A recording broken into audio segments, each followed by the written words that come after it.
పిడికిలినే బిగించి చూడు, అవకాశం నీకున్న తోడు, అసాధ్యమే తలుంచుకుంటూ క్షమించు అనేదా.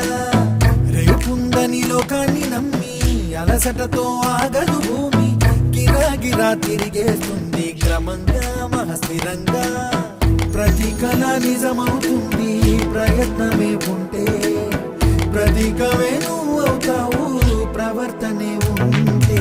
ప్రకాశంలో సూర్యుడల్లే, ప్రశాంతంగా చంద్రుడి మల్లే, ప్రకాశంలో విద్యార్థులే అలా అలా ఎదగాలి. ప్రకాశం